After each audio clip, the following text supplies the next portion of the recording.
Grandes constructores de Egipto.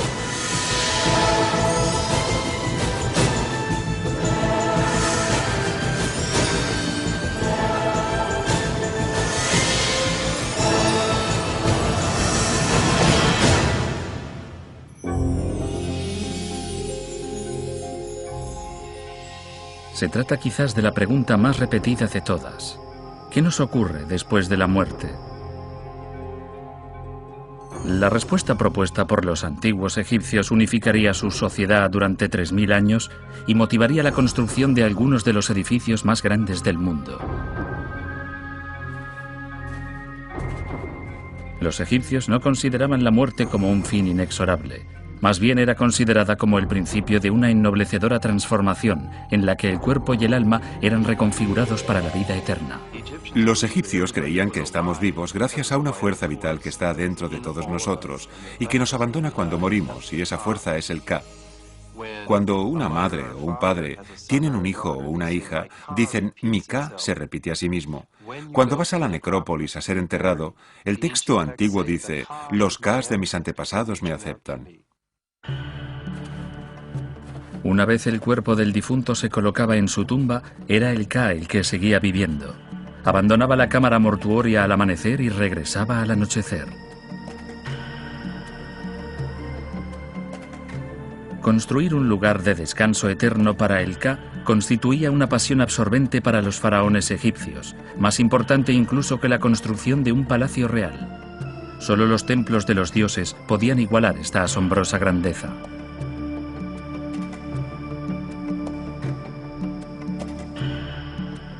Este glorioso legado surgió a partir de unos principios modestos. Ladrillos hechos de barro sacado con palas de las orillas del Nilo.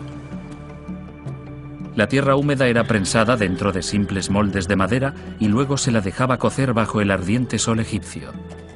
Aunque construidas con este humilde material, las primeras tumbas egipcias insinuaban ya las maravillas que estaban por venir.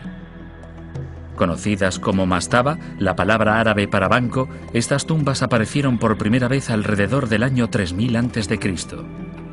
Finalmente, los constructores de mastaba rellenaron los huecos de las paredes, dejando solo un nicho en el lado este. Allí, los parientes o sacerdotes funerarios podían traer ofrendas para el Ka del difunto. El emplazamiento del nicho en el lado este no es casual. Para los antiguos egipcios, el renacimiento del Ka era un ciclo eterno, como el del sol. Cada noche el gran disco moría al ponerse por el oeste, pero cada amanecer volvía a la vida por el este. De igual forma, el Ka renacía cada mañana y hallaba ofrendas para su sustento en el lado este de la mastaba.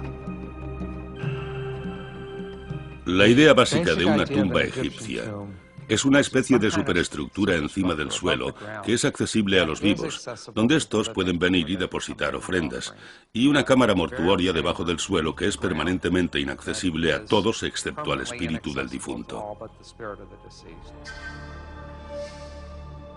Esta mastaba egipcia fue reconstruida en el interior del Museo Field de Chicago, Illinois. Aunque hecha de piedra, contiene todos los elementos de sus predecesoras hechas de adobe.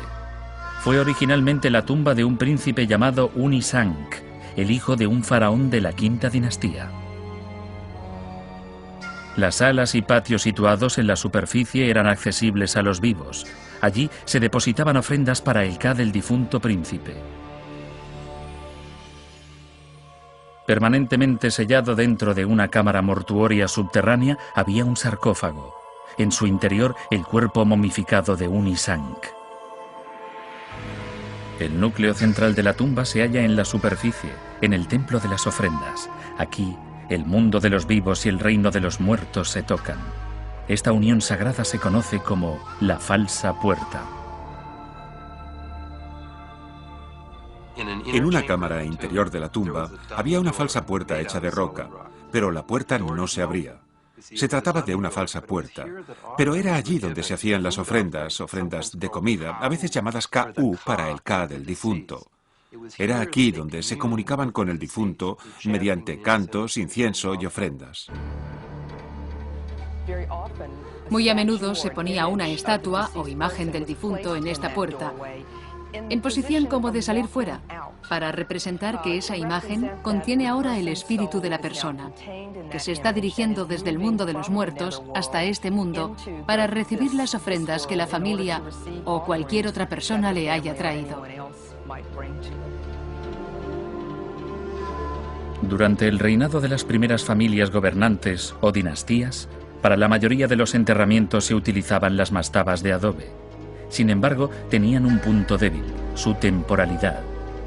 Los ladrillos eran vulnerables a los elementos y a los campesinos locales que codiciaban el rico barro del Nilo para usarlo como fertilizante. Muchas de estas antiguas construcciones o bien se derrumbaron o bien se reutilizaron para la agricultura.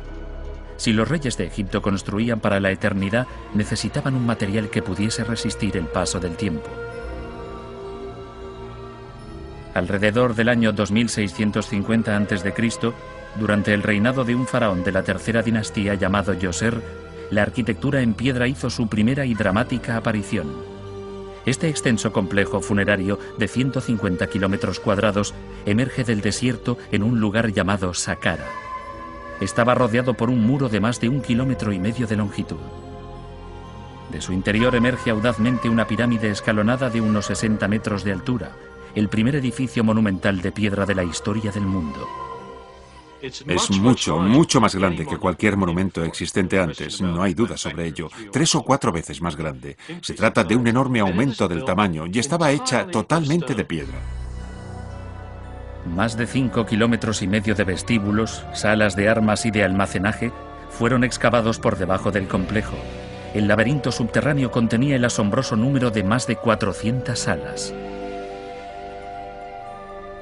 El monumento fue obra del ministro de Djoser, un alto sacerdote llamado Imutes. Su fama se extendió a lo largo de los siglos. Los griegos lo consideraban incluso un dios.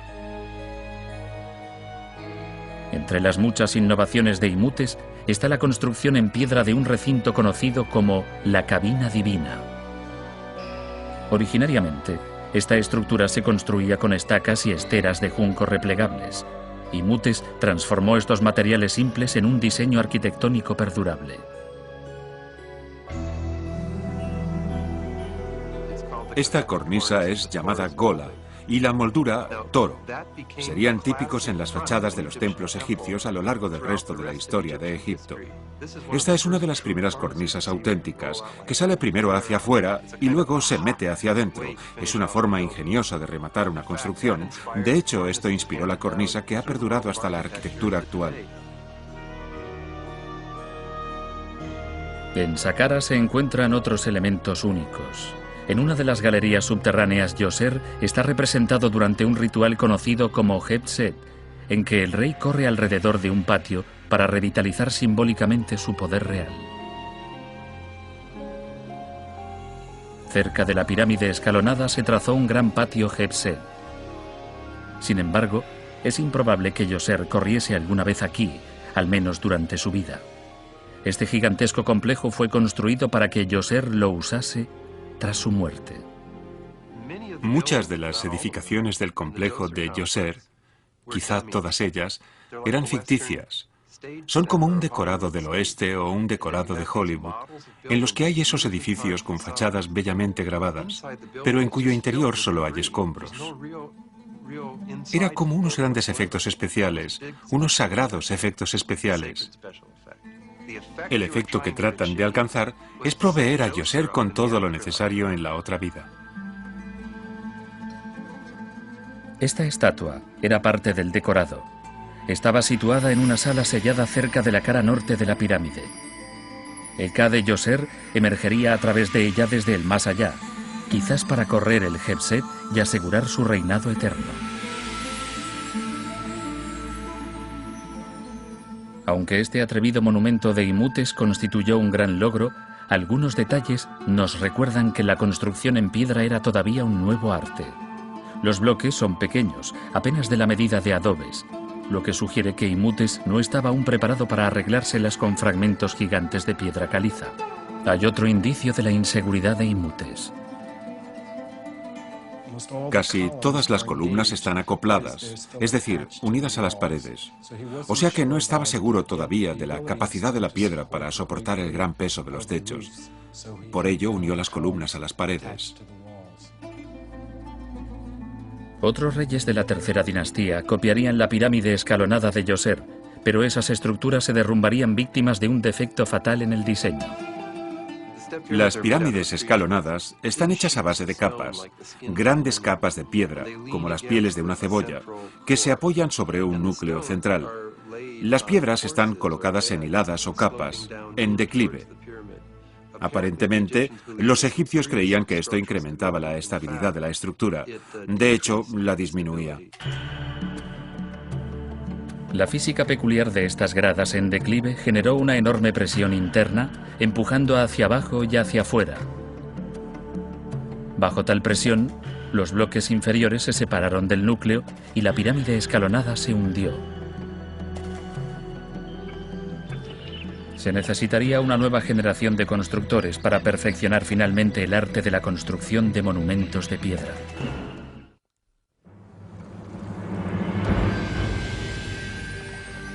El Nilo, sustento del antiguo Egipto, alimento para su cuerpo y su alma. La subida anual de las aguas del Nilo enriquecía los campos con una capa de tierra fértil traída desde el corazón de África. El valle del Nilo era una franja estrecha de paraíso en medio de un desierto yermo.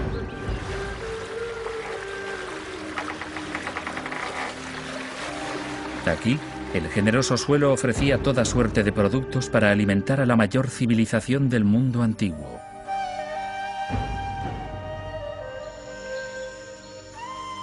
Más allá del Nilo, hacia el oeste, se encuentran las tumbas de los reyes egipcios.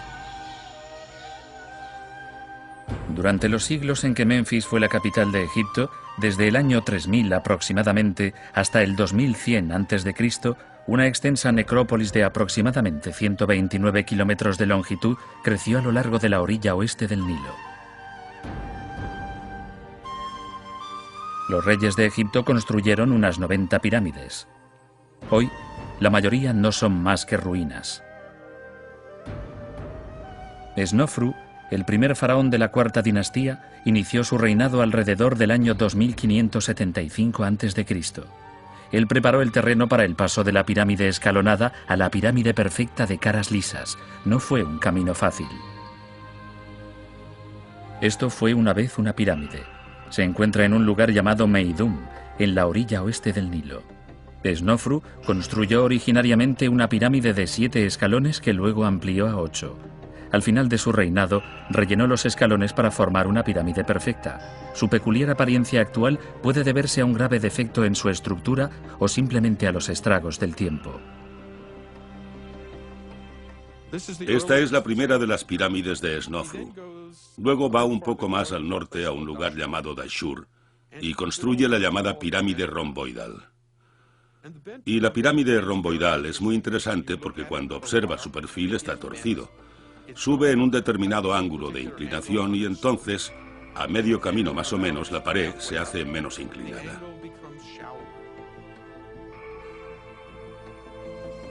Nadie había construido hasta el momento una pirámide perfecta. Los arquitectos de Snofru estaban aprendiendo literalmente sobre la marcha. Cuando se formaron grandes grietas y desplazamientos en la pirámide, redujeron en gran medida su ángulo ascendente, de 54 a 43 grados. La estructura se sostuvo. Con la construcción de la pirámide romboidal, Snofru hizo un simple pero crucial descubrimiento. Colocando los bloques en posición horizontal, en lugar de inclinados, las hiladas o capas proporcionaban una estructura tan sólida como la roca. La primera hilada horizontal, cuando dejaron de poner piedras así, se dice que estaba en la parte superior de la pirámide romboidal. Ciertamente, la pirámide norte tiene solo hiladas horizontales. Mientras se finalizaba la pirámide romboidal, Snofru empezó una nueva tumba en Dashur. Se la conoce como la pirámide norte, por su localización, o como la pirámide roja, por el característico color de sus bloques de piedra caliza. Esta vez, Snofru construyó con una inclinación de 43 grados. Esta vez Snofru erigió una pirámide perfecta, la primera.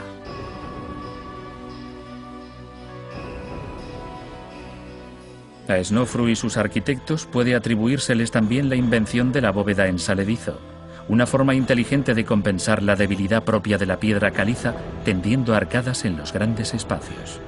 A una determinada altura colocan las hiladas de piedra de las paredes de la sala más cerca unas de otras, hacia adentro, y luego colocan la hilada superior de piedras un poco más hacia adentro y la siguiente más aún, hasta que finalmente se juntan las paredes en la parte superior. La larga y gloriosa tradición egipcia de construir con colosales bloques de piedra empezó con Snofru. Sus obreros desarrollaron técnicas para extraer y transportar enormes bloques de piedra de varias toneladas de peso. Había distintas técnicas de extracción dependiendo del tipo de piedra, tanto si se trataba de una piedra dura como diorita o granito, o de una piedra blanda como piedra caliza. En cualquier caso se requería mucho trabajo. Para la piedra blanda podían usar sierras y cinceles hechos de cobre. En un periodo posterior utilizarían herramientas de bronce. Primero se marcaban las dimensiones del bloque en la piedra. Luego se excavaban entre los bloques estrechos espacios conocidos como zanjas de separación. Los trabajadores de las canteras tallaban la piedra bajo el bloque lo más profundo que podían. Entonces extraían la piedra fuera utilizando pesadas palancas de madera. En ciertos lugares, los egipcios fueron forzados a cavar bajo la superficie para llegar a filones de roca sólida adecuada para la construcción. Estos lugares eran llamados canteras cubiertas. Los albañiles tenían primero que excavar una galería baja hasta el fondo. Después, desde trincheras verticales, podían extraer los bloques de piedra cortándola horizontalmente. La piedra caliza utilizada como piedra de revestimiento en la mayoría de las pirámides procedía de un lugar llamado Tura, cerca del actual El Cairo. Tura era una cantera cubierta y debido a la dificultad para extraer piedra de ella, la piedra caliza de Tura estaba entre los materiales más caros. Algunos constructores trataron de obtenerla más barata. Tenías dos opciones. Una, podías ir a Tura y extraer la piedra. O dos, podías ir a una pirámide y coger las piedras convenientemente talladas que ya habían sido usadas. El lugar de donde empezarías a sacar las piedras sería naturalmente de las esquinas. El trabajo más tortuoso de todos era tallar los bloques de granito utilizado para las estatuas, las vigas de los techos y los obeliscos. La dureza del granito hacía completamente inútiles las herramientas de metal. Los obreros utilizaban esferas hechas de piedra resistente como dolerita para ir picando el granito pedacito a pedacito, día tras día. Debía ser terrible, con el polvo, el calor asfixiante. Supongo que acababa uno por perder el oído, debido al incesante golpeteo de las esferas de piedra. No creo que quien hiciese este tipo de trabajo viviese mucho tiempo. La esperanza de vida en el antiguo Egipto era de 40 años. Y esta gente debía morirse mucho antes. Las canteras de granito de Egipto se situaban en el sur, en Asuán. Muchos de los bloques de granito tenían que ser transportados unos 965 kilómetros al norte, hasta la necrópolis de Menfis. La principal forma de mover bloques pesados, de 1000 toneladas, 700 toneladas, 110 toneladas, desde la cantera hasta el lugar de construcción, era en barca, probablemente con barcazas de transporte. Y la principal forma de transportar bloques pesados por el suelo era probablemente arrastrándolos en trineos sobre una superficie resbaladiza. La heroína desconocida de la construcción de monumentos en Egipto era la cuerda. Ningún bloque o escultura podrían haber sido transportados sin ella. La cuerda es un elemento de gran interés para el arqueólogo Donald Ryan. Ávido escalador de rocas, Ryan utiliza modernas cuerdas de nylon siempre que desea escalar un risco empinado. Asimismo, ha estudiado las cuerdas antiguas y ha fabricado cuerdas a partir de simples tallos de papiro, tal y como hacían los antiguos egipcios. Para tratar de reproducir la forma de fabricar cuerdas de papiro, me he tenido que basar en escenas halladas en tumbas que muestran a los antiguos egipcios fabricando cuerdas. En la escena de una tumba en particular, aparecen no solo los hombres en los pantanos fabricando la cuerda, sino también sus herramientas, incluido un mazo para machacar los tallos. Así que, cuando fabricaba cuerda a partir de papiro, machacaba los tallos y con eso se consigue separar las fibras y dejarlas preparadas para ser trenzadas. Son estas correosas fibras las que hacen del papiro un material ideal para las cuerdas. El relieve de una antigua tumba muestra cómo podían convertirse las fibras machacadas en una única cuerda. Las fibras se juntan y luego se trenzan formando hebras. Lo que da a la cuerda su resistencia es cuando esas hebras son combinadas entrelazándolas en direcciones opuestas. Así se forma la cuerda. Y luego, una o dos cuerdas pueden ser combinadas para formar una cuerda más grande que sea aún más fuerte. La colosal estatua que aparece en la pintura de esta tumba medía más de 2 pisos de altura y pesaba unas 60 toneladas, el tipo de peso que ponía a prueba las cuerdas hechas a mano. La pintura revela otros pequeños trucos del transporte. Estos obreros llevan lo que se llama una traviesa, una madera que será hundida en el suelo para proporcionar una superficie dura para que el trineo pueda deslizarse. Agua o aceite, quizás incluso leche, eran derramadas en las traviesas para lubricar el camino del trineo. Arriba, un hombre conocido como el artista de la tumba hace ofrendas de incienso para santificar la tarea. El capataz está en la rodilla de la estatua, dando palmadas rítmicamente para coordinar los esfuerzos de los obreros. Fueron las habilidades combinadas de los escribas, los arquitectos, los albañiles, los constructores de barcos, los fabricantes de cuerdas e incontables artesanos, unificados bajo la dirección del faraón, las que hicieron posibles las pirámides. Durante el reinado de Snofru se produce el desarrollo desde la pirámide escalonada a la pirámide perfecta. Desgraciadamente, este es un periodo en que no existen documentos escritos, o sea que no tenemos ni idea de por qué hizo eso.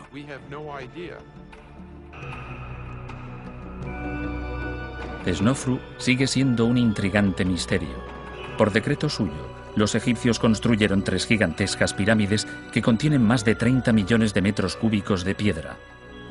Al mismo tiempo, Snofru promovió una floreciente experimentación que condujo a la primera bóveda en saledizo, a la primera construcción en horizontal y a la primera pirámide perfecta. No puede considerarse solo el legado de un dictador. El período histórico conocido como el Imperio Antiguo había comenzado. El hijo de Snofru, Kéope, construiría partiendo de las lecciones aprendidas por su padre y llevaría la pirámide a increíbles nuevas alturas en una meseta rocosa por encima del Nilo, un lugar llamado Giza.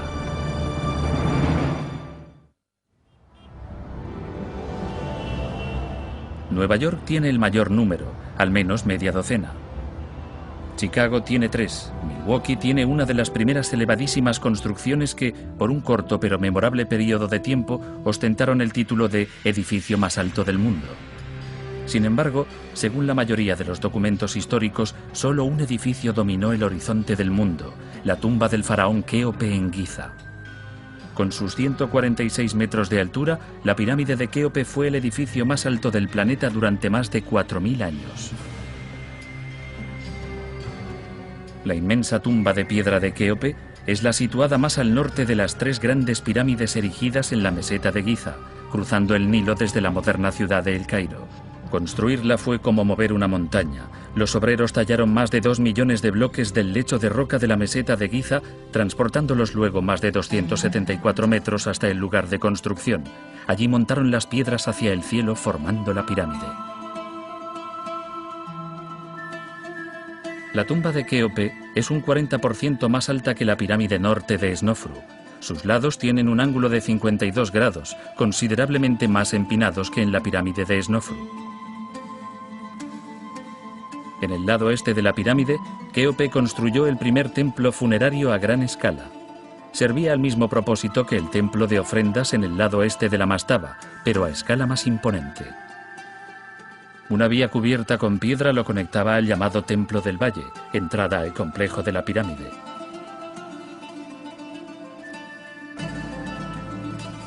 Quizás el mayor logro de Kéope es la asombrosa precisión de su pirámide. La totalidad de la base de 52,6 kilómetros cuadrados está nivelada con un margen de unos 2,22 centímetros. La longitud de sus 4 lados varía menos de 5 centímetros, y cada lado está alineado con uno de los 4 puntos cardinales. Y de hecho, esos lados no solo están encarados al norte, sur, este y oeste, sino que lo están con enorme precisión. No fueron descuidados con este tema, la exactitud del alineamiento es elevada y deliberada. Nadie sabe cómo los arquitectos de Kéope consiguieron tal precisión.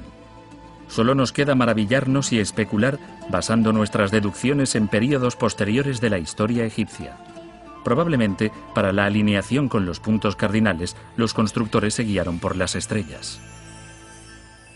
Entre las escenas grabadas en los templos del Imperio Nuevo, más de 1000 años después de Kéope, estaba la ceremonia conocida como la extensión de la cuerda. El faraón y una diosa son representados marcando los límites del templo con estacas y una cuerda. Y también sabemos a partir del texto que acompaña estas representaciones que las estrellas eran utilizadas para eso. De hecho, se recurría a la Osa Mayor, la estrella que conocemos como la Osa Mayor para este proceso. Lo que no sabemos es cómo era el proceso en detalle. Según una teoría, los egipcios indicaban con toda precisión el norte a través de un proceso simple que empezaba con la construcción de una pared nivelada y circular. Mientras estaban en el interior del círculo y mirando al norte, los observadores seguían la trayectoria de una simple estrella, marcando en la pared su salida y su puesta. Dibujando una línea a medio camino entre estos 2 puntos se encuentra el norte. Una pirámide construida en este eje estará alineada con los puntos cardinales. Seguir la trayectoria de las estrellas y trazar los planos de una pirámide eran probablemente tareas de los escribas o sacerdotes, no de los reyes. Si el faraón participaba era seguramente en un acto puramente ceremonial, después de que la auténtica supervisión hubiese sido realizada. Este tipo de rituales todavía tienen lugar en la sociedad moderna. No se hace exactamente de la misma forma. Es decir, no haces ir al alcalde con una mujer vestida de diosa egipcia y un par de estacas y un trozo de cuerda, sino que haces ir a un puñado de dignatarios con picos para hacer un agujero en el suelo que ya ha sido supervisado y planeado. Para medir la distancia, las pinturas de las tumbas indican que los egipcios utilizaban tan solo una larga cuerda con nudos a intervalos regulares. Si la pirámide de Kéope, con sus dimensiones casi perfectas, fue trazada realmente mediante esta simple herramienta, constituye seguramente uno de los usos más virtuosos de la cuerda en toda la historia de la humanidad. Las innovaciones de Kéope fueron más allá de la extrema exactitud y el tamaño colosal. 3 cámaras separadas se encuentran en el interior de este monumental conjunto de bloques. En el nivel más alto se encuentra la cámara del rey, la tumba de Kéope. Se trata del único faraón que eligió ser enterrado dentro de la pirámide en lugar de bajo ella. Nadie sabe por qué.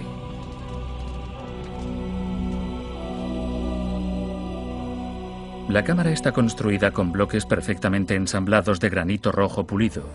La esquina rota del sarcófago de Kéope es obra casi con seguridad de ladrones que saquearon la tumba en tiempos antiguos. Por encima, 5,5 metros de bloques de granito alcanzan a lo ancho de la sala la mayor distancia jamás abarcada por los constructores egipcios. Oculta por encima del techo se halla una ingeniosa estructura para aligerar el peso. Construyeron una serie de cámaras una encima de otra, con las mismas dimensiones que el suelo de la cámara del rey, separadas por una única hilada de granito o piedra caliza. Luego colocaron vigas de piedra caliza de forma que el peso de la pirámide presionase hacia abajo de esta forma. Así que toda esta estructura en forma de acordeón era una forma de resolver los problemas de la mayor pirámide del mundo, cargando el peso sobre la cámara funeraria, y les salió bien. Pero hay algunas grietas en las vigas del techo de la cámara del rey, o sea que hubo algunos problemas. El camino de entrada, originariamente oculto bajo bloques de piedra caliza, estaba sostenido por 2 pares de enormes vigas. La enorme magnitud de la Gran Pirámide ha llevado a interminables especulaciones sobre Kéope. Uno de los primeros relatos procede del historiador Heródoto, que visitó Egipto en el siglo V a.C. Kéope había muerto hacía ya unos 2000 años, pero su reputación de tirano subsistía.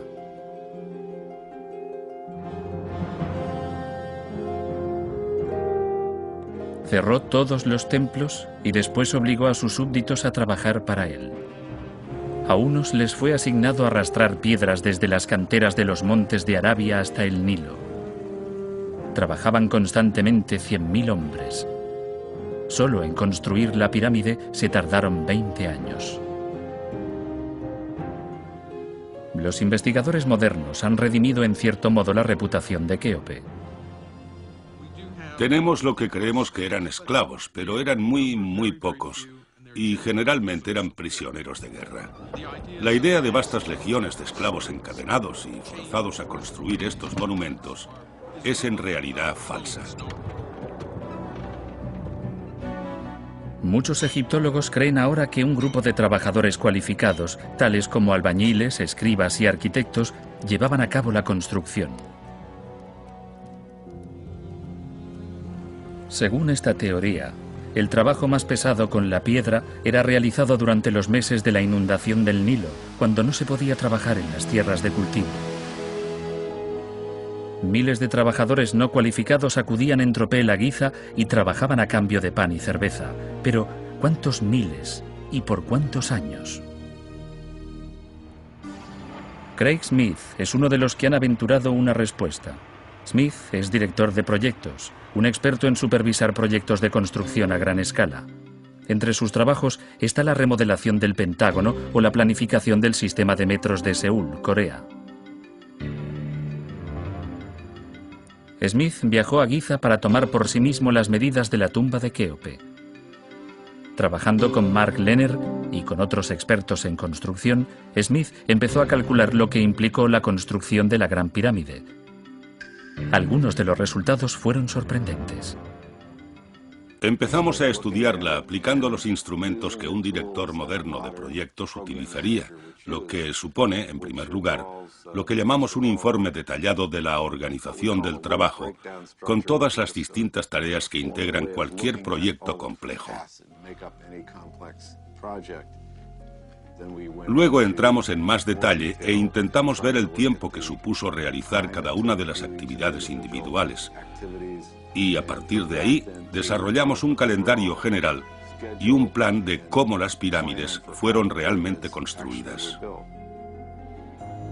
Según Smith, la fuerza de trabajo llegó en su apogeo a los 40.000 trabajadores aproximadamente al inicio del proceso, cuando los niveles inferiores eran construidos y la mayoría de los bloques colocados.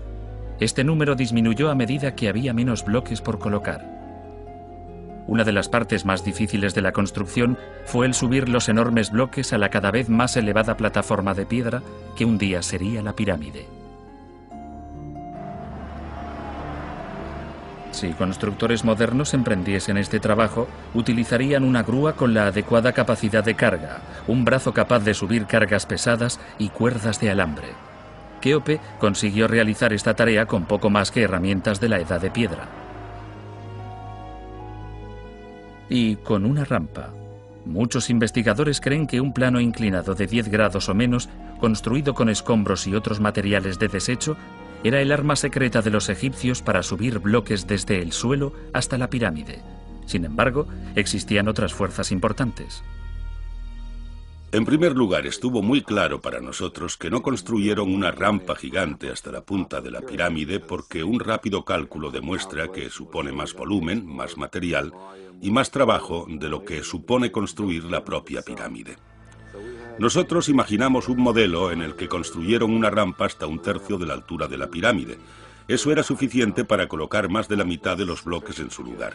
Y a partir de ahí, con un número más pequeño de bloques, imaginamos que se construyeron rampas a partir de la propia pirámide que rodeaban la construcción, permitiéndoles proseguir hasta arriba y terminar.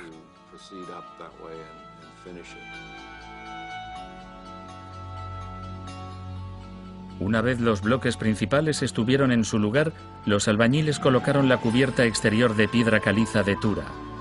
Trabajaron desde la punta hacia abajo, deshaciendo la rampa a medida que descendían. Los cálculos de Smith sugieren que este esfuerzo colosal pudo completarse en bastante menos tiempo del que previamente se sospechaba. Creemos, según nuestro modelo, que la construcción se completó en realidad en unos 10 años. Cuando veo esto, me maravilla su habilidad para llevar a cabo tan tremendo proyecto. Realmente ha sido realizado con una precisión que desafiaría a los modernos constructores de hoy.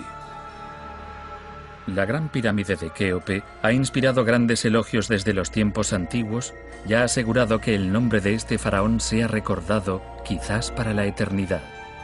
Es una ironía de la historia que la única estatua conocida de Kéope sea esta pequeña figura de marfil que perteneció al tapón de un tarro de conservas.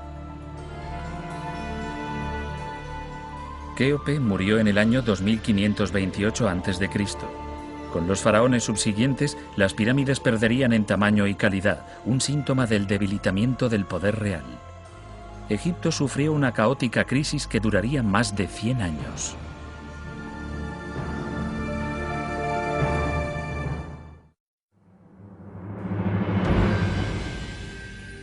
La gran tumba de piedra de Kéope marcó el apogeo de la construcción de pirámides en Egipto. Nunca más se alzarían tan alto estos monumentos reales. El declive fue gradual, imperceptible al principio. Se inició con el hijo de Kéope, Kefren. Kefren, cuarto faraón de la cuarta dinastía, ascendió al trono de Egipto en el año 2520 a.C. Kefren construyó su tumba justo al lado de la Gran Pirámide. Cuando originariamente se construyó, era unos 3 metros más baja que la de Kéope. Sin embargo, al construirla sobre un lecho de piedra unos 9 metros más elevado, Kefren consiguió crear la ilusión de que su pirámide era la más alta. Hoy, la pirámide de Kefren, con el revestimiento de su punta todavía intacto, es tomada a menudo por la Gran Pirámide. La meseta de Giza albergó aún una tercera generación de tumbas reales. Pero el tamaño de la tumba construida aquí por el faraón Mycerinos era menos de la mitad que el de sus vecinas. Y pocas de las pirámides subsiguientes alcanzarían siquiera esta modesta altura. Al final del Imperio Antiguo, especialmente en la quinta y la sexta dinastías, las pirámides se uniformizaron. La cámara funeraria ya no se ponía arriba, dentro del cuerpo de la pirámide. Estaba siempre abajo, cerca del nivel del suelo, y las pirámides eran más pequeñas. El complejo mortuorio situado en el lado este de las pirámides se convirtió en un rasgo distintivo de las tumbas reales. Una vez oculto el cuerpo del faraón en el interior de la pirámide, el templo mortuorio se convertía en la sede de los continuos rituales y ofrendas. Estas ceremonias asegurarían la vida eterna del faraón, pero solo si eran realizadas eternamente. El faraón de la quinta dinastía, Onos, no se arriesgó. Introdujo una nueva costumbre en la construcción egipcia con el fin de eliminar la incertidumbre de la eternidad: la grabación en todas las paredes de oraciones fúnebres conocidas como los textos de las pirámides.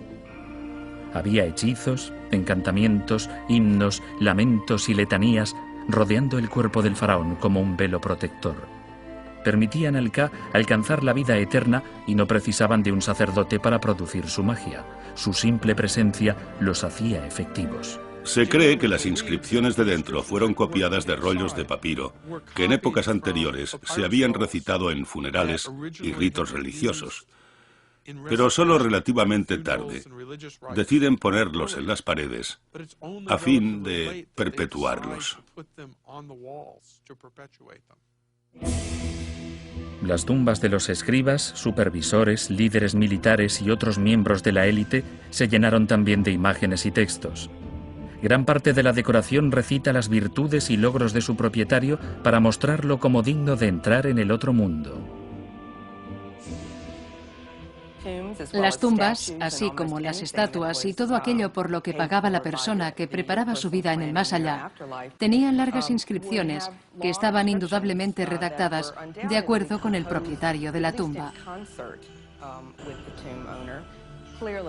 Claramente esa persona quería tener algún control sobre lo que ese monumento contaba sobre él o ella. Esta era la última y, de hecho, una de las cosas más importantes sobre sí mismos que iban a decir. Hoy día, los difuntos son aún conmemorados con inscripciones. Sin embargo, los mensajes de estas lápidas son mucho más breves que los del antiguo Egipto, y pocas personas deciden escribir su propio epitafio. La mayoría de las personas no están planeando morir, o sea que ni siquiera piensan en ello. Son los deseos de los que los amaron los que se ponen. Y a veces se pone simplemente amado esposo y padre, amada esposa y madre, tan solo una indicación de quién ha muerto. A mucha gente le gusta representar las aficiones de sus seres queridos poniendo un símbolo en la lápida, por ejemplo, una caña de pescar para un pescador u otro objeto como ese. Sin embargo, en algunas ocasiones los símbolos son preparados de antemano por el difunto. La señora que murió había hecho un bonito dibujo de una gran sombrilla y toda una familia bajo la sombrilla, todos los niños, y nosotros cogimos su dibujo y lo grabamos en la piedra. Y naturalmente, eso hizo muy felices a sus seres queridos, muy felices de que esto fuera posible. Quiero decir que era algo realmente personal.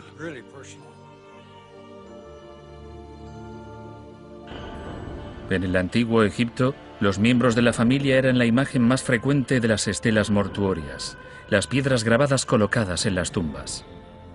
Aquí, los padres muertos miran atrás desde el más allá, mientras su hija les trae ofrendas para su sustento en el otro mundo. En los hogares, como en el propio Egipto, los rituales apropiados aseguraban el orden y la prosperidad. Sin embargo, hacia el año 2150 a.C., el ordenado universo de los egipcios se derrumbó. Los documentos escritos hablan de un cataclismo en el Nilo. La antaño poderosa corriente se convirtió inesperadamente en un río de tierra seca. Las cosechas se malograron y el hambre terminó con la vitalidad de Egipto. El imperio antiguo pereció bajo una sucesión de faraones débiles. Las guerras civiles estallaron cuando los gobernantes locales dividieron el valle del Nilo en feudos rivales. El desacuerdo social se refleja en algunas estelas funerarias del período. La tranquila contemplación de una vida eterna tras la muerte ha desaparecido. El propietario de esta tumba está bien armado, con los problemas terrenales de Egipto en su mente. Un príncipe guerrero del sur llamado Mentuhotep reunificó el país en el año 2040 a.C., abriendo el período conocido como Imperio Medio. Mentuhotep trasladó la capital de Egipto a su nativa Tebas y construyó su complejo funerario al otro lado del río en Deir el-Bahari. Incluso en ruinas, la tumba de Mentuhotep aparece como una clara ruptura con la tradición de las pirámides. Su elegante estructura en terrazas probablemente deriva de un estilo de construcción funeraria desarrollado por los gobernantes locales de Tebas. Estas tumbas tebanas poseían un gran patio que descendía hacia el oeste, donde una hilera de columnas y una cripta funeraria estaban talladas en la roca. Mentuhotep también excavó su cámara funeraria en la roca, pero el resto de su tumba era una estructura externa. Incluía la primera sala hipóstila de piedra a gran escala de Egipto. Hipóstilo procede de una palabra griega que significa bajo pilares. Esta sala poseía 80. Mentuhotep había introducido nuevos elementos en el repertorio de construcciones egipcias. Después, no hubo más novedades. Tras Mentuhotep, el resto de los faraones del Imperio Medio volvieron a la construcción de estructuras piramidales. Aunque no fuese a la escala de sus antecesores, eran ciertamente distintas de las estructuras que Mentuhotep utilizó. Con un revestimiento de fina piedra caliza de Tura, una pirámide del Imperio Medio recordaba el aspecto de sus predecesoras. Sin embargo, no poseía su solidez. Su núcleo central no era más que un montón de adobes. Aunque el barro es más barato y fácil de manejar que la piedra, es una mala apuesta para que perdure toda la eternidad.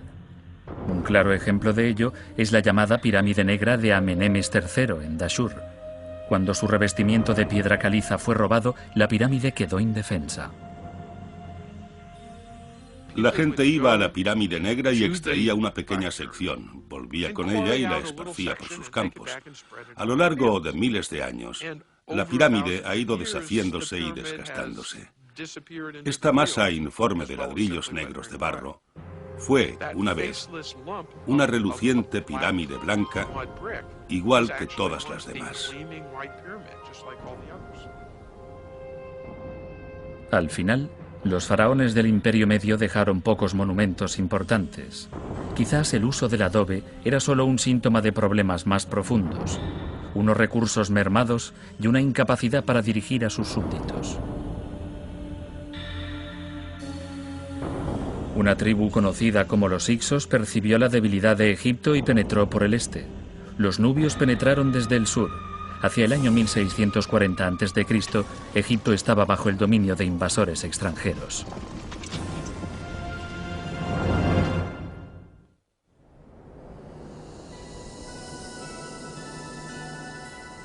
La que antaño había sido la mayor nación sobre la tierra, hacia el año 1650 a.C. se había convertido en propiedad de extranjeros. Los Hyksos dominaban el norte, los nubios el sur. Los siguientes 100 años fueron una época de debilidad y sumisión, conocida como el Segundo Período Intermedio.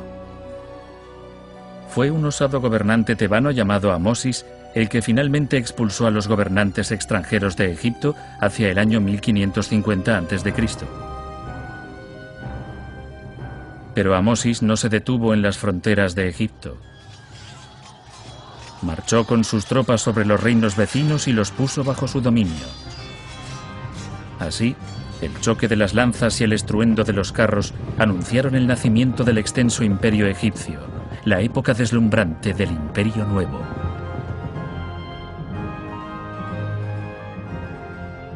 Ahora, con el control de su propio destino, esta nueva dinastía de faraones, la 18ª dinastía, modificó las tumbas de sus predecesores. Casi todas habían sido saqueadas y sus momias profanadas. Como tumba real, la pirámide estaba acabada. Sin embargo, la cripta funeraria y la capilla mortuoria, los dos elementos esenciales desde la época de las mastabas, continuarían en el Imperio Nuevo. Solo serían drásticamente resituadas. Por primera vez, la cripta funeraria se situaría lejos del templo mortuorio. La momia real se ocultaría en una accidentada zona del desierto al oeste de Tebas, el Valle de los Reyes. Allí, al pie de una montaña a la que la naturaleza había dado forma de pirámide, se esperaba que el faraón descansaría en paz para siempre. El cambio data seguramente del reinado de Tutmosis I, hacia el año 1500 a.C. La tumba de su arquitecto, Ineni, contiene esta inscripción acreditativa de la radical innovación. Yo construí la tumba en las montañas. Nadie me vio, nadie me oyó. La escondí. Y a partir de este momento, en el Imperio Nuevo, las tumbas estuvieron en el Valle de los Reyes. El Valle de los Reyes puede contener aún algunos secretos, pero ya han sido descubiertas más de 50 tumbas aquí. Estas tumbas fueron excavadas directamente en la piedra caliza y muestran una gran variedad en su disposición de corredores, escaleras, columnas y salas. El sarcófago conteniendo el cuerpo momificado del faraón se colocaba en la cámara más profunda de la tumba. Está normalmente en la parte más al oeste de la tumba, la dirección que, en la mentalidad del antiguo Egipto, más se asociaba a la muerte. El resto de la tumba es una avenida, un pasillo, casi un canal de nacimiento, si quiere, para que el espíritu salga cuando renazca por la mañana. Todavía quedan unos pocos planos arquitectónicos de estas tumbas. Este plano incluye las descripciones y dimensiones de las salas. La unidad de medida egipcia era el codo real, la distancia desde el codo del faraón hasta la punta del dedo corazón. Un codo equivalía generalmente a 51 centímetros, pero variaba de reinado a reinado dependiendo de la estatura del faraón. Los constructores de tumbas vivían aparte de los demás plebeyos en este enclave amurallado llamado Deir el-Medina.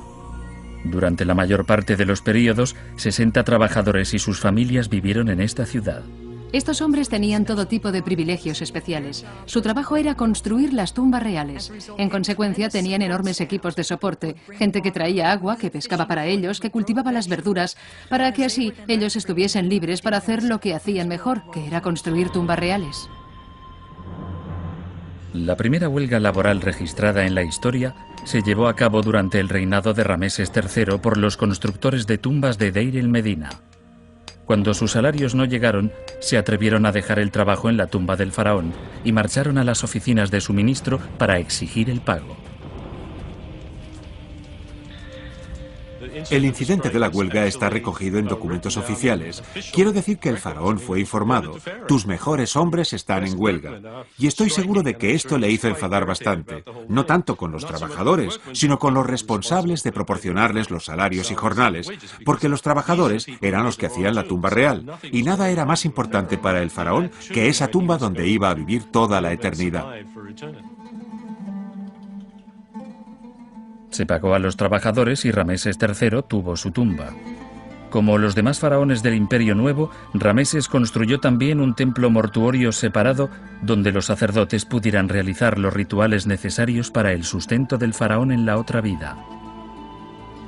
Estos monumentos funerarios fueron construidos a unos pocos kilómetros del Valle de los Reyes, cruzando el Nilo desde Tebas. El templo de Rameses III en Medinet Abu está entre los mejor conservados. Casi todos los templos del Imperio Nuevo fueron diseñados de forma similar. Medinet Abu es un ejemplo perfecto.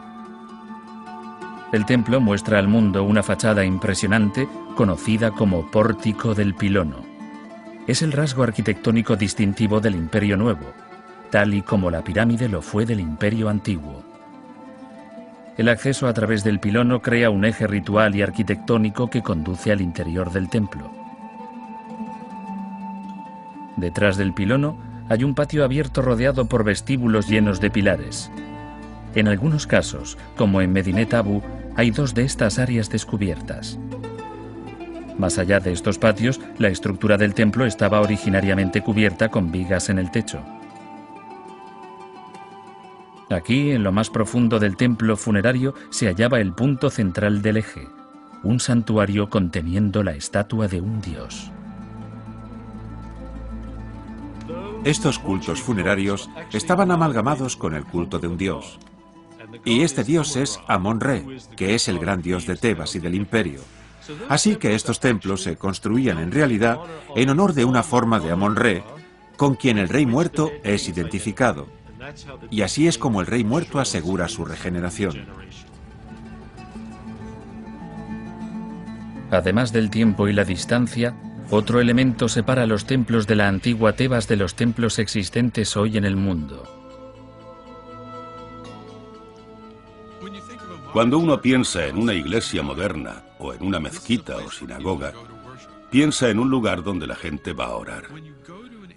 Pero un templo del antiguo Egipto es algo distinto. Es la morada del Dios.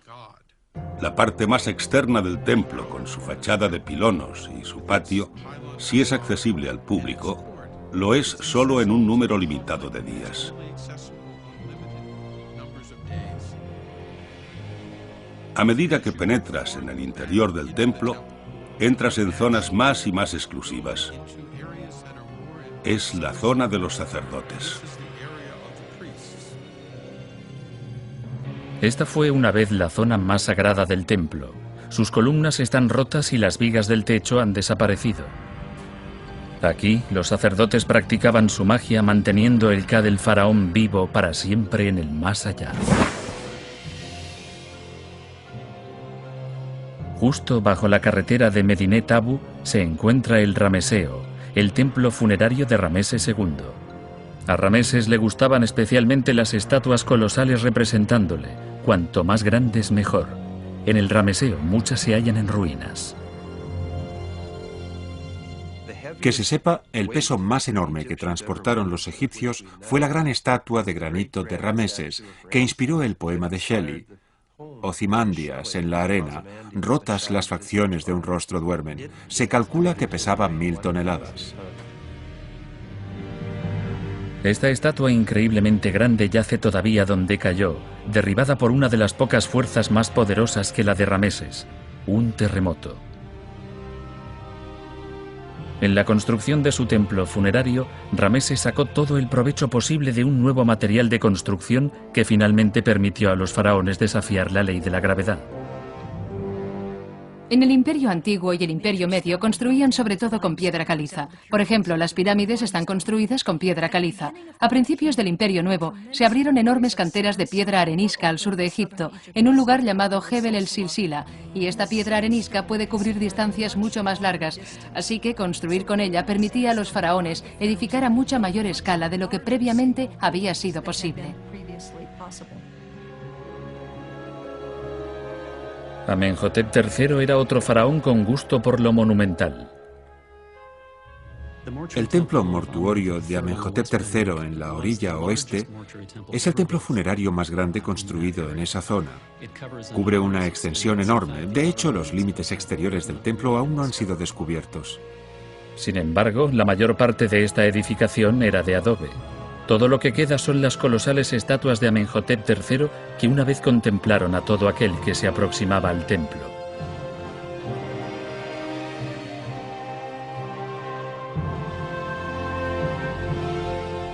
El templo funerario más antiguo que se conserva contiene un patio en un lugar llamado Deir el-Bahari, justo sobre una cresta del Valle de los Reyes. Claramente inspirado en la tumba de Mentuhotep, que se encuentra hacia el sur, este majestuoso templo fue construido por Hatshepsut, la mujer gobernante más poderosa de la historia de Egipto. En realidad, Hatshepsut se representaba a sí misma como un rey y construyó algunos de los monumentos reales más grandiosos de Egipto. El templo de Deir el-Bahari que construyó Hatshepsut era en muchos sentidos un templo bastante peculiar para su tiempo. Incluso si uno visita el templo hoy, puede ver que asciende en dos grandes niveles. Son dos enormes terrazas que en parte construyó y en parte excavó en esta colina rocosa de la orilla oeste de Tebas.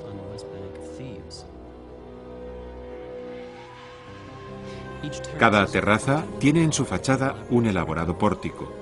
En el centro hay una rampa que permite el acceso de una terraza a otra. Y luego, finalmente, hay varios santuarios que están tallados en la propia roca, siendo el central para el dios Amón, uno separado para Hatshepsut y un tercero para su padre. Una enorme calzada, bordeada por esfinges de Hatshepsut, conducía al templo. Algunas de las herramientas que se utilizaron para hacer estas esfinges de granito se encuentran en la colección arqueológica de la Universidad Johns Hopkins en Maryland. En mi mano tengo un martillo de madera que fue utilizado por los constructores del antiguo Egipto hace 3500 años para construir el templo de la reina Hatshepsut en Tebas. Fue hallado allí, entre otros objetos, que fueron abandonados por los constructores y se puede ver que se utilizó mucho. Esta piedra es de basalto, uno de los materiales más duros que se pueden encontrar en el antiguo Egipto. Seguramente usarían algo así para romper el granito. Así que lo que vemos aquí son herramientas muy utilizadas por los constructores del antiguo Egipto. Hatshepsut y los demás faraones del Imperio Nuevo hicieron más que construir para su propia inmortalidad. Egipto era ahora un imperio, con sus almacenes colmados con los tributos de las naciones conquistadas. Los faraones egipcios se sentían deudores de Amón-Re por sus victorias y le mostraron su gratitud construyéndole el mayor templo que el mundo haya visto jamás.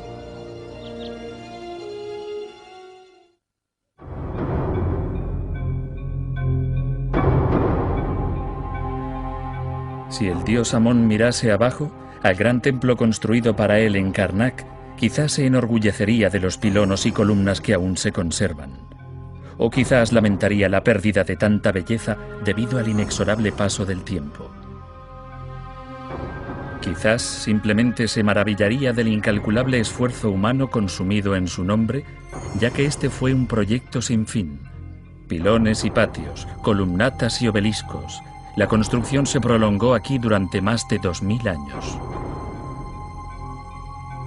Solo con la muerte de la propia civilización egipcia se detendrían finalmente los trabajos en Karnak.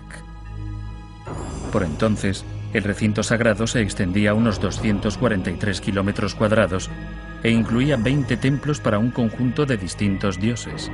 Incluso ahora sigue siendo el complejo religioso más grande sobre la faz de la Tierra. El núcleo de todo este esfuerzo era el dios Amón-Re. Una pequeña estatua de Amón, parecida a esta, se guardaba en una capilla sagrada en la parte de atrás del templo. A lo largo de los siglos, los faraones construyeron alrededor de Amón. Todavía se pueden distinguir las sucesivas fases de construcción, como ocurre con los anillos de un árbol viejo. La construcción principal de Karnak finalizó con el primer pilono, que se dejó inacabado hacia el año 350 a.C.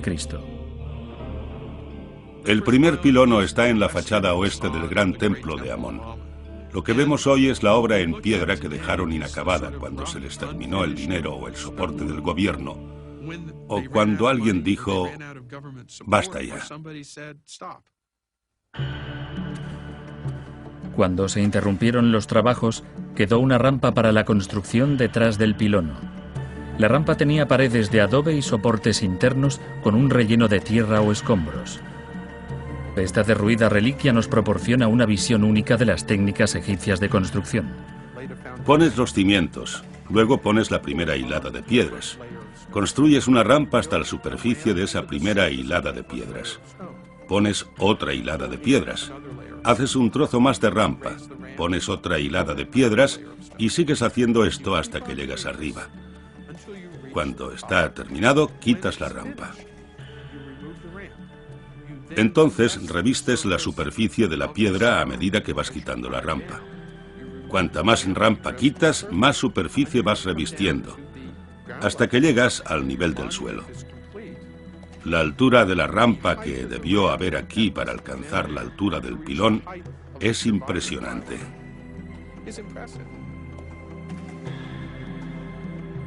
Detrás del primer pilono de Karnak, un patio abierto conduce a la grandiosa sala hipóstila del templo.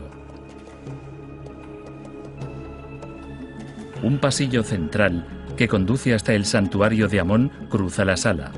Columnas de 21 metros bordean el pasillo. Más allá, bosques de más columnas elegantemente dispuestas en hileras. La sala hipóstila de Karnak contiene 134 columnas, más que ningún otro edificio de este tipo en el mundo. Esta espectacular sala estuvo antaño cubierta en su totalidad con enormes vigas de piedra arenisca. Construir estas columnas gigantes y colocar los bloques encima es otro ejemplo del ingenio arquitectónico egipcio. Las columnas de piedra no están hechas normalmente de una sola pieza, sino que se realizan a partir de tambores colocados uno sobre otro. Cuando estaban construyendo, en lugar de usar andamios, llenaban la sala con tierra y escombros. Así elevaban el nivel del suelo para crear una plataforma y poder colocar la siguiente hilada de piedras en las columnas. Los obreros construían una rampa y arrastraban hasta arriba las vigas del techo. Luego empezaban a sacar los escombros de debajo, dejando al descubierto las columnas. Los albañiles revestían las superficies y grababan dibujos. Al sacar los escombros descendía el nivel del suelo y se podían grabar las piedras inferiores. El proceso se repetía hasta que la sala de columnas estaba terminada. La sala hipóstila de Karnak se construyó con el sistema tradicional, bloque a bloque, nivel a nivel. Sin embargo, los faraones recurrieron también a una costumbre conocida como usurpación, el camino más corto para conseguir un edificio o escultura monumental. Normalmente cuando un faraón finalizaba un monumento, lo cubría con inscripciones, y entre estas inscripciones incluía ostentosamente su nombre como constructor del monumento. Pero en el antiguo Egipto era habitual que un faraón posterior usurpase ese monumento. En otras palabras, que cambiase el nombre del monumento, borrando el nombre del faraón original y grabando el suyo propio. Porque en el antiguo Egipto poner tu nombre en algo significaba realmente proclamarte propietario de ello. Aunque algunos faraones tomaron medidas para evitar ser usurpados, esta costumbre no era incompatible con el concepto egipcio de dignidad real. Una vez el faraón accedía a la dignidad real, que era de hecho divina, era el rey que había existido antes y que existiría perpetuamente. Así que todo edificio construido pertenecía en realidad a ese rey que estaba ahora en funciones. Cuando llegamos a Rameses III, que vio lo que Rameses II había hecho, siempre que ponía su cartucho en los muros de su templo, los hacía tan profundos que fuese realmente imposible rellenarlos y ser usurpados por otro faraón.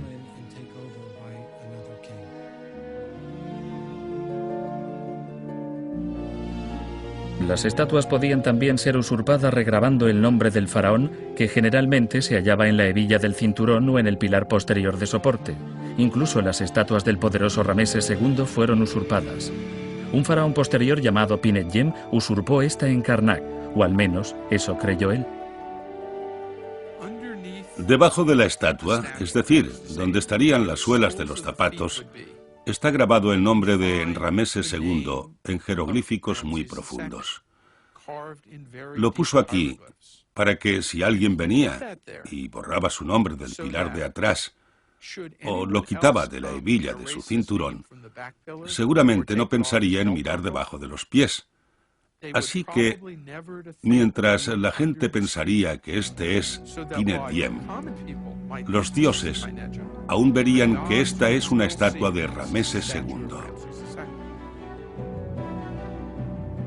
A veces, los actos de los faraones causarían un efecto aún más letal en la obra de un predecesor.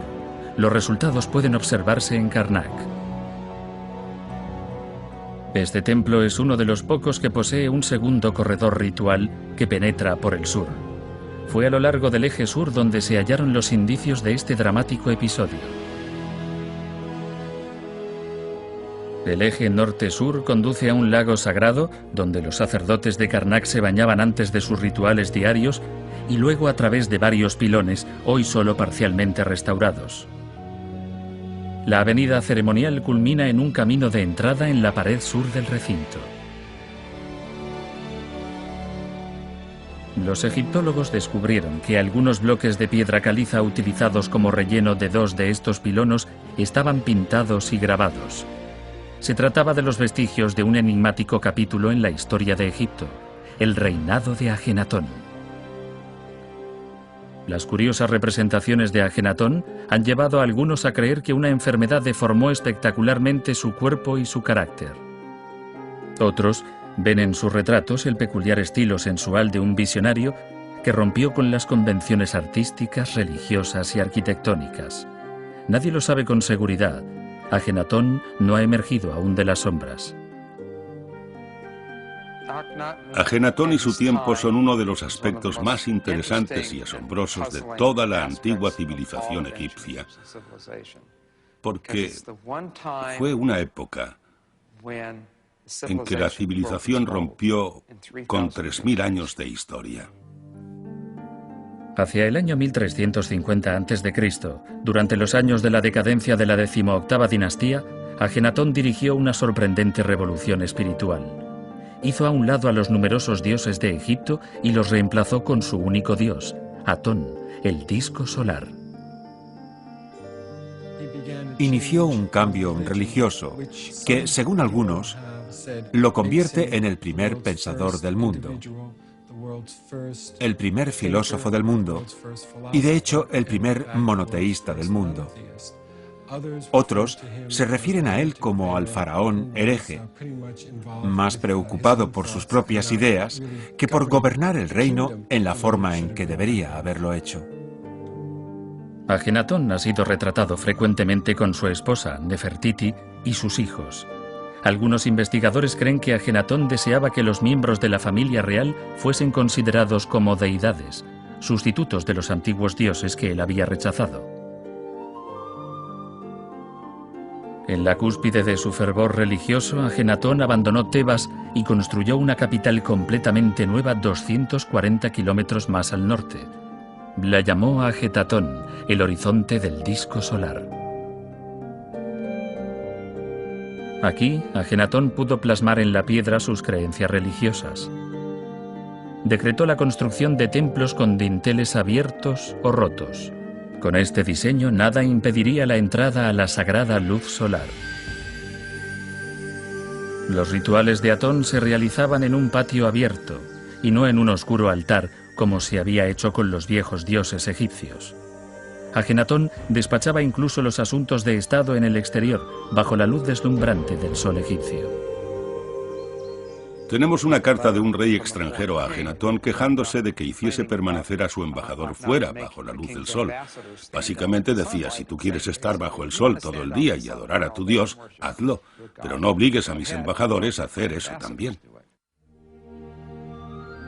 Rompiendo otra vez la tradición, Ajenatón hizo construir sus monumentos con pequeños bloques de piedra de 51 por 25,5 y por 23 centímetros. Estos eran fácilmente tallados, transportados y colocados, y por supuesto era igual de fácil derribarlos. Ajenatón murió en el año 1335 a.C. y poco después la antigua religión fue reinstaurada. Horemheb, el último faraón de la 18ª dinastía, ascendió al trono en el 1319 a.C. y se apropió de los monumentos de Ajenatón. Fue durante el reinado de Horemheb cuando todos los monumentos de Ajenatón fueron destruidos. Y la mayoría de estos bloques, que fueron usados para construir sus templos, fueron usados como relleno de los pilonos o pórticos que Horemheb construyó en el templo de Amón en Karnak. En la lista de faraones egipcios grabada en un templo de Abidos por un faraón posterior, el nombre de Ajenatón no fue incluido. Para sus sucesores, Ajenatón fue una abominación que nunca debió haber existido. Se convirtió en nadie. Los egipcios tenían un concepto llamado Ma'at, que significaba la verdad. Pero no es la verdad con mayúsculas. Es una especie de verdad que, bien, es lo que se creía que iba a ocurrir, no necesariamente lo que ocurría. Los templos y palacios de Ajenatón desaparecieron de la faz de la tierra. Su legado quedó enterrado en el interior de los pilonos del Imperio Nuevo durante más de 3000 años. Incluso hoy, los que desean entender a este misterioso faraón tienen que reconstruir su historia a partir de fragmentos. En el antiguo Egipto, el tamaño definitivamente importaba.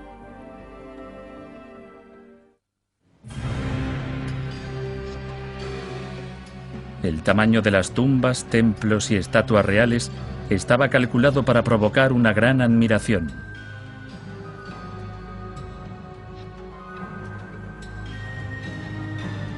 Pero estos lugares sagrados presentan otra dimensión. Todas las estructuras poseen significados simbólicos tan importantes como los fundamentos sobre los que se levantan. Las antiguas edificaciones egipcias, los templos en particular, eran simplemente símbolos en miniatura del universo. Cielo, tierra, inundaciones, cosechas. Este era el universo o cosmos que rodeaba a los antiguos egipcios.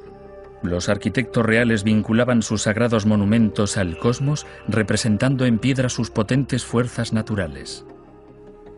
La idea central de las estructuras funerarias del antiguo Egipto es agrícola. Cuando un campesino egipcio cogía una semilla aparentemente muerta, la enterraba y formaba un pequeño montículo de tierra sobre ella, ocurría algo mágico. Un ser vivo surgía de ella, una planta. Lo que hacía que esto ocurriese, según los egipcios, era el dios Osiris.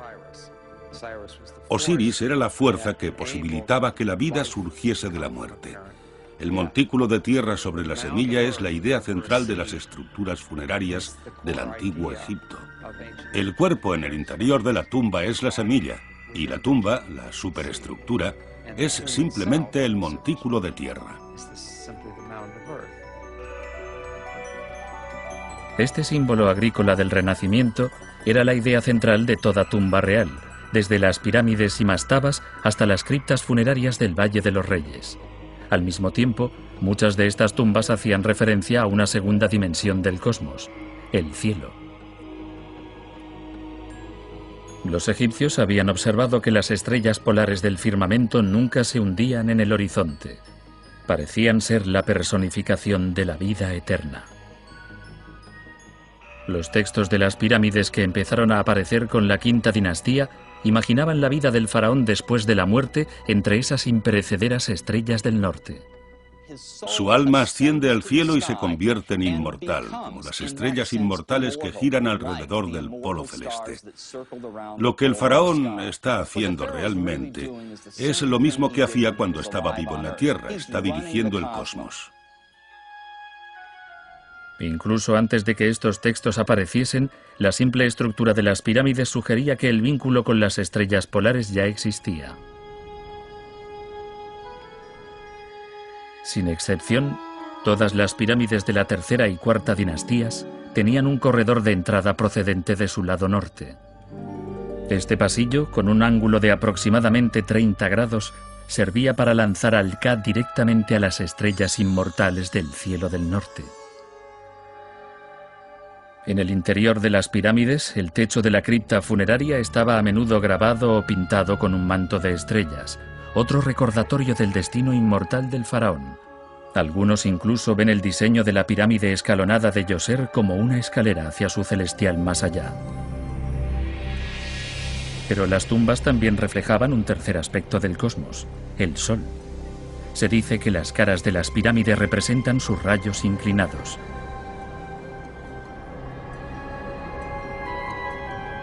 La forma piramidal puede vincularse a sí mismo al culto solar que floreció en la ciudad de Heliópolis mucho antes de que el desierto se la tragase. Un faraón posterior construyó lo que parece ser una réplica del templo solar de Heliópolis. Su figura de culto era una pequeña piedra en forma de pirámide cubierta de oro y colocada sobre un pequeño podio.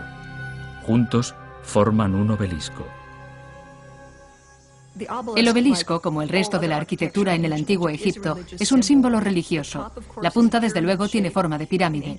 En el antiguo egipcio se llamaba el benben. Era un símbolo del sol, que era muy importante para los egipcios porque el sol era imperecedero. Nacía cada mañana y moría cada noche, para renacer al día siguiente, y por eso tenía ese sentido de continuidad y eternidad. Existen indicios de que la misteriosa esfinge puede estar también relacionada con el culto al sol. Las pistas se encuentran en las ruinas de un templo situado justo enfrente de la gran bestia de piedra. Se trata de uno de los pocos templos egipcios que poseen dos santuarios. Su forma sugiere que era un templo solar. Estos dos santuarios están en el eje este-oeste del templo. No están encarados hacia la esfinge, tal y como sería de esperar, sino hacia más allá de la esfinge, hacia la meseta. Y es justo este el eje en el que el sol se pone en el equinoccio. Los templos del Imperio Nuevo estaban saturados de referencias simbólicas, desde el santuario inferior hasta los pilones frontales. El pilono o pórtico tenía la forma del jeroglífico del horizonte, por lo que el propio templo tenía un significado cosmológico, y toda la decoración reflejaba eso también. Desde los tiempos más remotos, el papiro simbolizaba el Bajo Egipto y el loto el Alto Egipto. Su uso en el arte y la arquitectura era un constante recordatorio de que el faraón reinaba sobre ambas tierras. Las columnas de los templos estaban a menudo esculpidas en forma de tallo de papiro con las hojas desplegadas. También aparecían en forma de haz con las hojas cerradas. En algunas columnatas, sobre todo en las construidas por Rameses II, se abandona este aspecto fasciculado por una apariencia monolítica.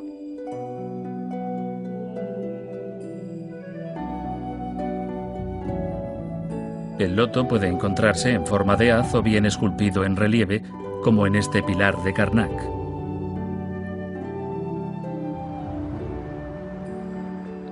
Quizás ningún lugar ofrece más simbolismos que el templo de Rameses II en Abu Simbel. Aquí, Rameses esculpió en la ladera de una montaña colosales estatuas representándole. Las figuras tienen una altura de 6 pisos. Rameses se aseguró de vincular Abu Simbel con el universo. Puso estatuas suyas y de 3 dioses en lo más profundo del templo, al final de un corredor de entrada cuidadosamente diseñado. 2 veces al año, el sol penetra en el templo, llega hasta Rameses y lo baña con su luz. Pero Abu Simbel representa también otro símbolo más terrenal. Su construcción al sur de Asuán, al sur de la frontera del antiguo Egipto, fue algo muy deliberado. Se construyó allí realmente como proclamación política. En esa época, durante el reinado de Rameses II, existía una gran rivalidad entre los egipcios y los nubios, el pueblo que habitaba al sur de Egipto. Abu Simbel sirvió en realidad como un letrero gigante para los nubios que decía: no vayáis más al norte de este templo. Este temible faraón, Rameses II, no es la persona que asociaríamos con un gesto de sentimentalismo. Sin embargo, en Abu Simbel existe un segundo templo que parece ser precisamente eso. Estaba dedicado a Nefertari, la primera esposa de Rameses y su favorita de entre todas sus esposas e innumerables concubinas. Es claramente una señal de su afecto hacia ella.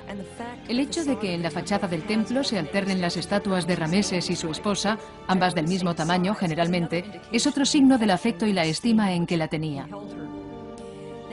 Creemos que, irónicamente, Nefertari murió hacia la época en que el templo fue consagrado, o sea que no sabemos si Nefertari llegó a ver nunca su templo. Hoy día, casi nadie hace esculpir una montaña para su ser querido. Sin embargo, todavía existen referencias arquitectónicas al cosmos. Solo hay que saber dónde mirar. Aquí en Los Ángeles, una especie de final del Camino de la Fama de Hollywood, hay una pequeña estructura que parece la hermana pequeña de la Torre Eiffel. Pero de hecho, y creo que sin proponérselo, en ella se incorporó el catálogo completo de simbolismos cosmológicos. Tiene 4 mujeres de la historia de Hollywood que sostienen una cúpula, como los 4 rincones de la Tierra, los 4 puntos cardinales del firmamento. Hay un eje cósmico que se dirige desde esta cúpula hacia el cielo, y Marilyn Monroe está allí arriba, en la cima, presidiendo como una diosa todo el cosmos. La pirámide, quizás el símbolo más auténtico del antiguo Egipto, ha viajado muy lejos desde las orillas del Nilo.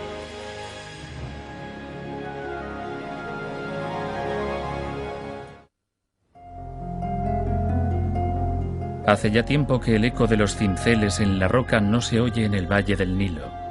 Los grandes constructores de Egipto hace tiempo que son solo polvo. Sin embargo, sus inspirados diseños se han convertido en legado del mundo, renacido innumerables veces a través de los tiempos. En la moderna arquitectura funeraria se incorporan a menudo temas egipcios. Los monumentos están adornados con la antigua gola y la moldura llamada toro, o grabados con símbolos egipcios. En un cementerio de Boston, una esfinge siempre vigilante conmemora a los caídos en la guerra civil. En el otro extremo del país, las tumbas pirámides se alzan bajo la sombra del Ayuntamiento de Los Ángeles. Los arquitectos modernos reviven a veces la forma de los monumentos egipcios, pero no el significado. Como si no explicar el obelisco conmemorativo de George Washington, un símbolo vinculado al dios Sol, Re. Hasta este siglo, la pasión por los objetos egipcios podía satisfacerse llevándose una estatua u otra reliquia de gran tamaño. El obelisco era quizás el mejor souvenir del antiguo Egipto. Monumental, exótico, grabado con jeroglíficos, era el símbolo perfecto de esta extraordinaria civilización. Pero llevarse a casa un obelisco ofrecía otro aliciente más. tener la oportunidad de revivir la experiencia que más crispaba los nervios de los antiguos constructores egipcios. Luchar con una colosal barra de quebradizo granito, sabiendo que un solo movimiento en falso la haría partirse en dos instantáneamente. Este obelisco, originariamente erigido por Tutmosis III, fue donado a los Estados Unidos en 1869 por el Jedibe Ismail, gobernante egipcio. La tarea de trasladarlo fue asumida por un oficial de la Marina llamado Henry H. Gorringe. En esa época, el obelisco de 7 pisos de altura estaba en el puerto de Alejandría. Gorringe construyó un andamio a su alrededor y cubrió el obelisco con una caja de madera protectora. Luego levantó cautelosamente el obelisco de su base. Gorringe tuvo que hacer un agujero en su barco de vapor para que cupiese en su bodega el enorme obelisco. Tras varias angustiosas jornadas en el mar y en tren, el obelisco estaba preparado para ser erigido. Gorringe utilizó un mecanismo de diseño propio para colocar el obelisco en su lugar. Con grandes crujidos, el obelisco de 224 toneladas se asentó en su base en el Central Park de Nueva York. Hoy todavía se puede ver allí. No sabemos con seguridad cómo los egipcios erigían sus obeliscos. Tenemos distintas teorías. Según una de las mejores, se creaba una enorme estructura de adobe que rodeaba la base del obelisco. Esta estructura tenía una rampa que llevaba hasta arriba y sobre la que el obelisco era arrastrado encima de trineos. Quizás la base del obelisco se llenaba de arena. Se hacía caer al obelisco en la arena y luego la arena se quitaba desde el fondo. Y de esta forma el obelisco descendía lentamente sobre su base. El propio pedestal parece haber jugado un papel crucial en el enderezamiento del obelisco.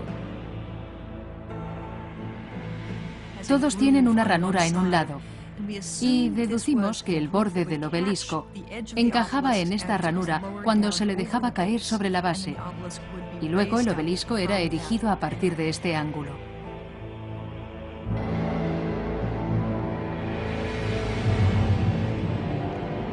Aunque quizás los secretos de construcción de los egipcios no sean descubiertos jamás del todo, su singular estilo es inmediatamente reconocible y ampliamente imitado.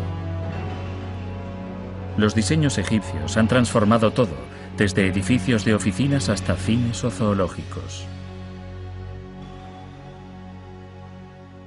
A finales de los 60 se pasó de la imitación a la acción.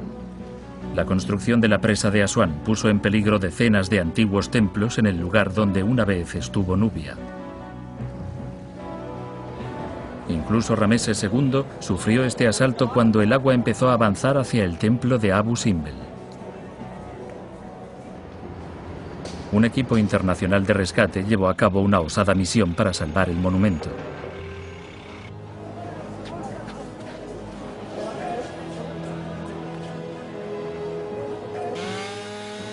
El plan requirió cortar literalmente el antiguo templo en cientos de trozos. Cada fragmento fue numerado, catalogado y almacenado. Finalmente, la colosal estructura fue cuidadosamente montada de nuevo a unos 60 metros por encima de su anterior emplazamiento, fuera del alcance del agua.